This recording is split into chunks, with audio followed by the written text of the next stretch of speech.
3.8ல question number 3 பின்வரும் சமன்பாடுகளை தீர்க்க. இதில் first question sin 5x sin x cos 3x ன்னு கொடுத்திருக்காங்க. இப்போ நம்ம இதுக்கு தீர்வு கண்டுபிடிக்கிறோம். கொடுக்கப்பட்டதை முதல்ல எடுத்து எழுதிக்கிறோம்.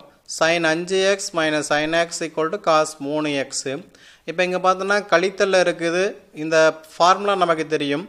sin c sin d அப்படினா ரெண்டு தடவை cos c plus d by 2 sin c minus d by 2 ன்னு கிடைக்கும்.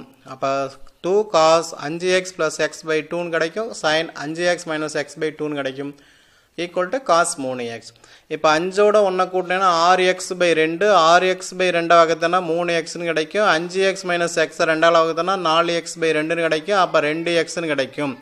அப்ப cos 3x sin 2x இந்த பக்கம் இருக்கிற cos 3x இந்த பக்கம் கொண்டு வந்துச்சுனா மைனஸ் ஆயிரும். ரெண்டுலயுமே பொதுவா இருக்கிறது cos 3x வெளிய எடுத்துறலாம்.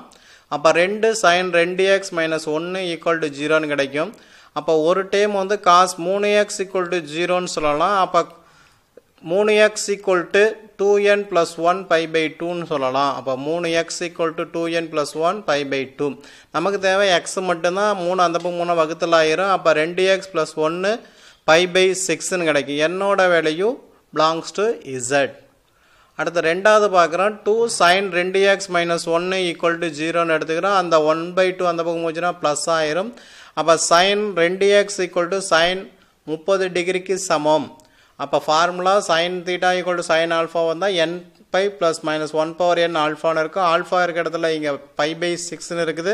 theta இருக்க இடத்துல 2x இருக்குது. அப்ப 2x equal to n pi plus minus 1 power n pi by 6. இந்த ரெண்டு இந்த பக்கம் வந்துடுச்சுனா உனக்கு n pi by 2 plus minus 1 power n pi by 12 n belongs to z.